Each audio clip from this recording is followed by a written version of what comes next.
Pawgi theorem सरू याबिरिब ख्वाई पुनः पुराजन खुमुक्समना तरांग Lok Sabha लोइनना खुरुमजरी हौजिक इरमदा ममदी मपालमगी ओइबा मरुवे पावसिंग मियामद पिजरी मियाम अमसुंग IDP सिंग अकनबा खोंजंगदगी लांजेलकपा सिंग हंजिलहनबा होरे Lemram high school relief camp लेरकपा आईडीपी चानीगा यांखै तरेट वारोई सिंगदा हंजिलहनख्रे हौजिक मखाताबा पाव पिजरी मे अहुमनि सिंगानी कुनगा हुमदोदगी थोरखिबा मणिपुर की तमथिरबा लानगी थौदोक सिंगना मरम ओइरदुना रिलीफ कैंप सिंगदा चंगना फमलौरकलिबा आईडीपी सिंग खक्ता नतना मियामना लांजेनरकपा सिंगबु मसा मसागी मयुमदा हंजहल्लु हाइबगी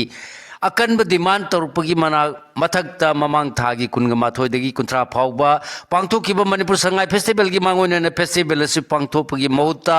आईडीपी सिंगबु हाना मयुमदा हंजिलहल्लु हाइबदा लैंगाना थबकतो ओंथोखिदबदगी मखा ताना था सिगी अमदगी वाकत खोंजंग लेपतना चंगसिलकपगी महि ओइना ngasi बिष्णुपुर डिस्ट्रिक्ट की deputy commissioner Puja Elangbam Lemram high school relief camp चंग फमदौर की इमुंग हुंफुगा मरीगी नुपी आंगांग यावना आईडीपी चानीगा यांखै तरेट मखोगी मरमदम ओरिबा लेमराम वारोई सिंगदा हंजिलनख्रे इंडो म्यांमार ngखै द समल खाबगी थबक कईओइबगी उतोंग अहोबगुम होत्रोंग होरब्रा ngखै परिंगदा खाब संबल कक्थतुना अमांगता थोलमले हुजि मखाताव पाव पिजरी यूनियन लैंगान ministry of home affairs MHA की मखादा लेबास की ngखैद इलीगल इमिग्रेंट सिंग संगलप थिंगबदा नतन मयाई काब ड्रग सिंग अमसुंग लोगी वांगमद खुचुकुलाई सिंग पुसिलप थिंगनबगी पांदमदा सही खरगी ममांदगी इंडो म्यांमार ngखै परिंगी मणिपुरगा ताइनबा सरुक्ता समल खाबगी थबक चथरखरबसु समल खारबा मतुंगदा मसिबु ngak सेनबा मथौ ताबा सिक्योरिटी पर्सनल सिंग डिप्लॉय तौदबदगी संबल असिगी मीटर 150 दगी सानीरोम सांगदब संबल की सरुक सिंग कक्थतुना अमांग आता थोलमले हाइरी पाउसेसिन फंग पाउगी मतुंग इन थौदोसि चांदेन डिस्ट्रिक्ट की मनुंग चल्लिबा मोलसाम पुलिस स्टेशन की जुरिडिक्शन कोनसिनबा चांगपोंग खुलगी एरिया ओरिबा बॉर्डर पिलर नंबर 67 अमसुंग 68 की मरकत थोकपनि हाइरी बॉर्डर पिलर अनि सिगी मरकत खाब ngखैगी संबल की सरुक सिंग था सिगी अनि की नुमिदांग द कक्थलगा इंथुदुना थमलंबनि हाइरी थबोसि चथरबसु मफम असिबु ngak senbagi thawdang lorliba asam rifles की पर्सनल सिंगना मांगजौना खंगहौद्रे हाइरी ngखै परिंग सेल अमसुंग मतम चंगबगी मथक्ता मसिंग यामलबा सिक्योरिटी पर्सनल ngak सेंदुना चथरकलिबा संबल खाबगी थबक्ता अयर पनपीबो ओइना थोक्तुना कक्थतुना महां लम्बगी थौदोक असि करम मियोय कांगुमना करिगिदमक चथरमनो हाइबदुदि सबचाना खंबंगमद्री अदुमोना पाव सिगी मतुंग नदि मे 2019 दगी मणिपुरदा थोरखिबा कांगलुप अनिगी लाल असिबु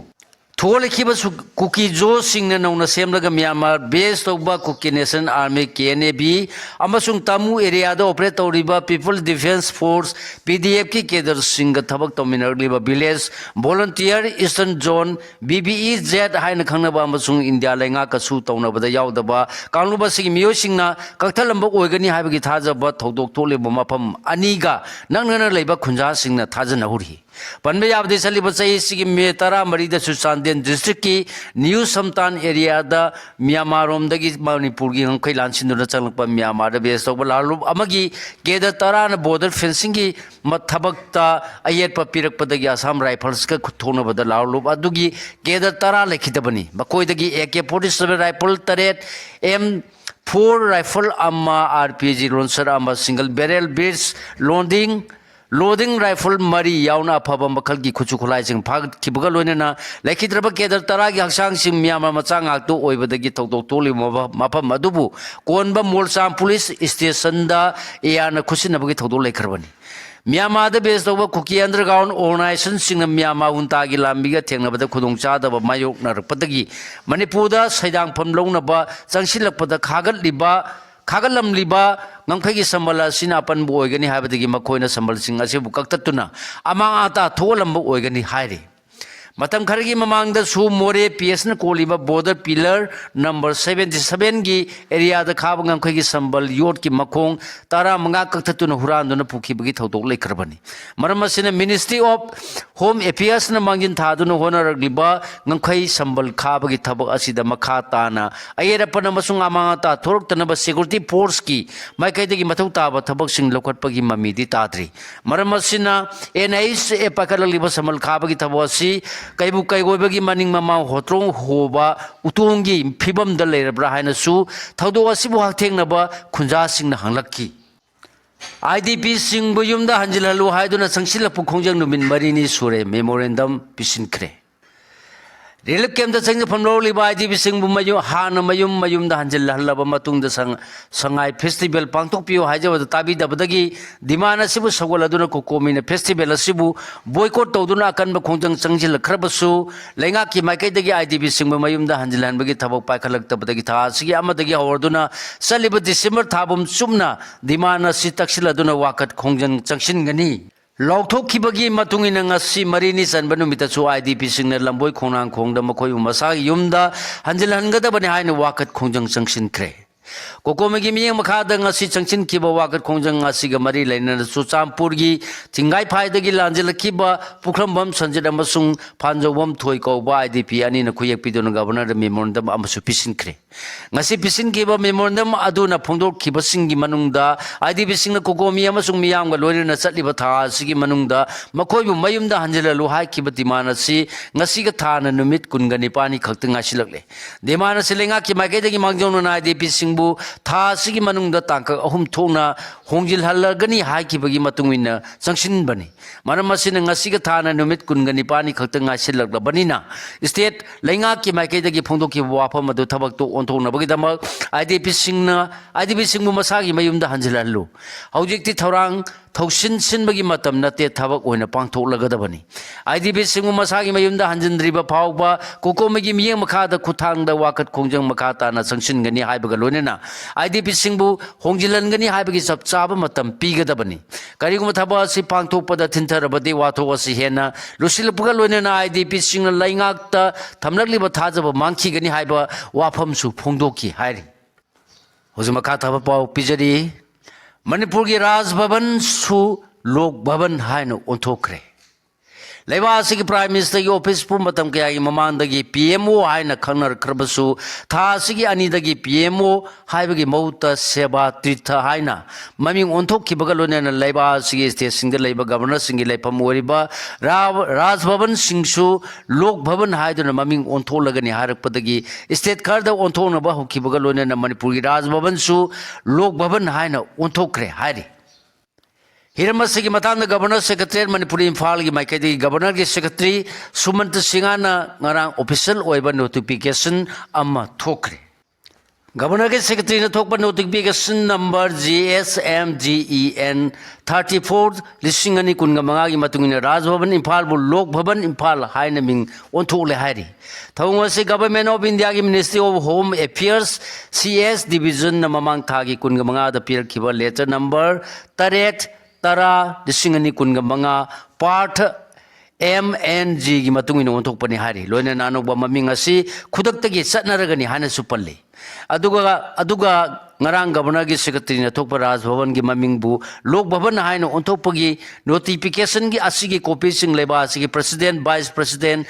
Prime Minister, Supreme Court के Secretary General, Union Minister Singh, State Singh Governor Singh, Union Territory Singh Lieutenant Governor Singh Manipur की Chief Secretary, State Punamak की Chief Secretary Singh Manipur की Secretary Singh, State Asida Leba, University Singh Manipur की Losang Punamak की Head of Department Singh, DC Singh, Police की SP Singh दसु पिखी बगलोने ना लोग Bhavan Imphal हाइदो ना ममिंग ओलबा Bhavan रसी की official website notice board दसु खंगल ले हाइरी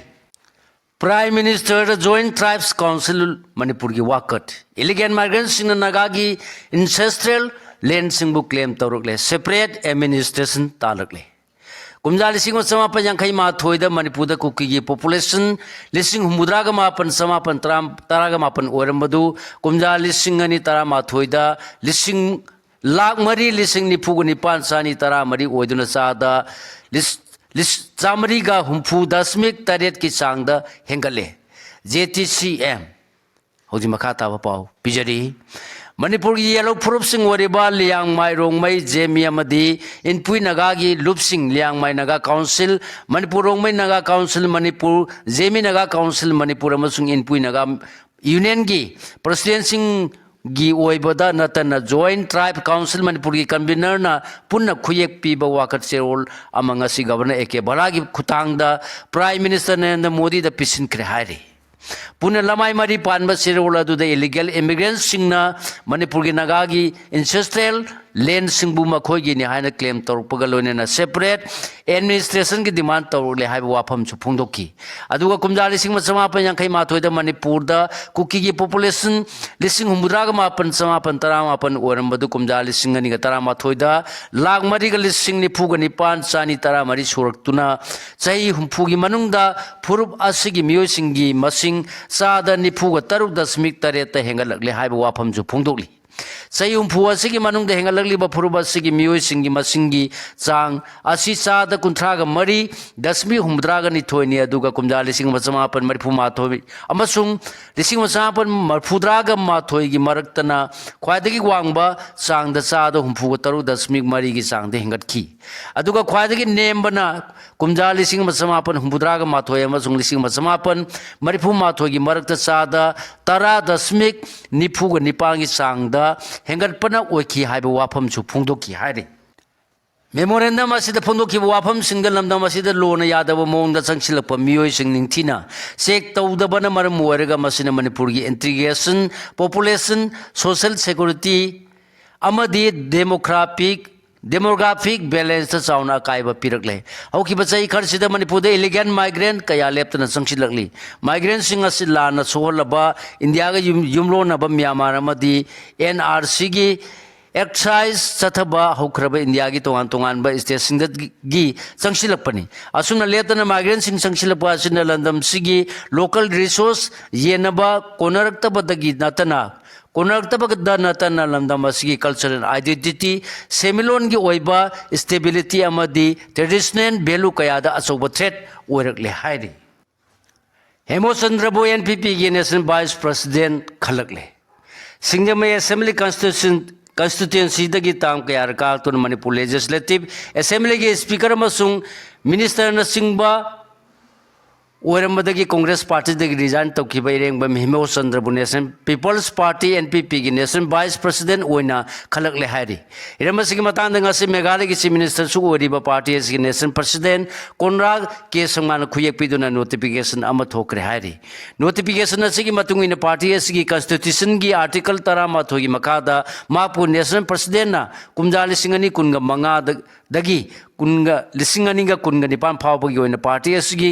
नेशनल वाइस प्रेसिडेंट ओइना अपॉइंटमेंट पिरकपनी हारि उफम असि मांगना खुदक्तगी पुबा हौरगनी हाइरि MPS ऑफिसर तरु IPS प्रमोशन पीरे यूनियन लेंगा के मिनिस्ट्री ऑफ होम अफेयर्स नंगसी थोकपा नोटिफिकेशन अमदा UPSC ना अक्टोबर 3 लिसिंगनी कुनगा मंगा द पांगथोकिबा कुमजा लिसिंगनी कुनगा मरी की सेलेक्ट लिस्ट खनबगी मीटिंग अदु अयाबा पिखिबगा लोनेना मणिपुर दगी MPS ऑफिसर तरुपु IPS मणिपुर केडर की पोस्टिंग दा मेसिन मदा अयाबा पीरे हाइरे गाड़ी हुरान फारे DI तता फंगले पुलिस कंट्रोल रूम नंगासी थोरप सेरोल मदंगासी पुलिस ना कायरंग अवांग लकायदगी MD आसात कुनगमापन कौब गाड़ी हुरान मियोय क्वाकचेन संगाईप्रोंग ममांग लकायदगी फारे हुरान खिबा DI तता योदा NL 07AA